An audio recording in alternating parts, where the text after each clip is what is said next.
गौरवै आको हो के हो यस्तो यो अनि यस्तो बेपत्ता भइदिने कहाँबाट यहाँ In a small conference room at the back of the 4th floor of the model hospital in Kathmandu, Nepal, Dr. Saroj Dhital consults his patients.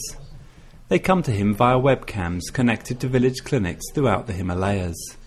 The patients are each introduced by a local villager who Dr. Dhital calls Nepal's 21st century barefoot doctors. The concept derived from the village doctor program started in China after the founding of the People's Republic of China, when the country was desperately short of trained doctors. Young villagers were given basic medical training and sent back to their villages to set up clinics. The program was a great success and in 1968 rebranded as the Barefoot Doctors, the name deriving from Chinese southern farmers who tended their paddy fields without shoes. As a student in the early 1970s, Dhital came across a copy of a painting of a barefoot doctor in a Chinese magazine he bought in Kathmandu. That painting, that oil painting, was illustrating a girl, a very young girl who was a barefoot doctor with a lantern in her hand, and a small boy who was, clutching her finger, and they were both walking, and you could see the raindrops there. That picture always attracted me, and I wanted to be a doctor.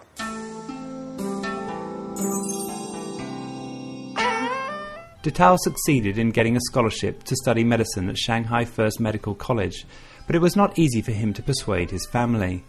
To go to China, I had to fight my father, who really didn't want to send me there. He thought that I would come back as a real red young person without learning anything about medicine. But for me, it was very, very exciting, and being a young student already in left politics, for me it was almost like a pilgrim. So I was very much excited being there and tried to understand everything that I saw there positively. Arriving in 1973, Dhital found that China in his imagination was very different to the one he encountered in the midst of the Cultural Revolution. I was just learning to play guitar then, before I went to China.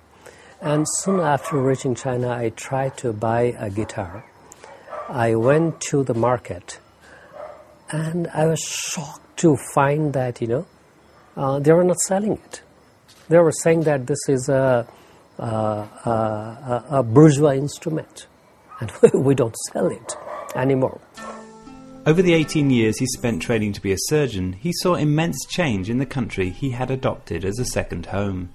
Altogether, it was 18 years of changing China.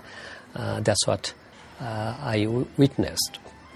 In 1973, it was a grey China. In 1991, it was a very, very colorful China. Returning to Nepal, he saw the barefoot doctor model as a solution to Nepal's rural health problems and set about training villagers in simple medical practice. If a simple villager can be taught to become a barefoot doctor, and I have seen barefoot doctors doing operations, if that can be done in China, why not in Nepal? He quickly realized that the next big hurdle was supporting the barefoot doctors he had trained, some of whom were operating many days' walk from the nearest road, and he looked to new technology.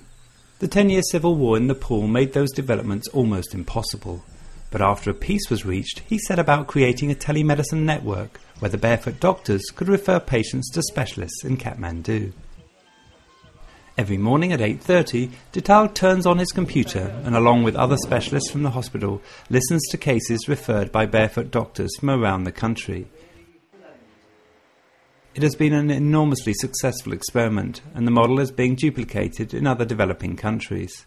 If you look at the whole history, I think that whatever I am doing in telemedicine also can be traced back to my experience with the barefoot doctors in China.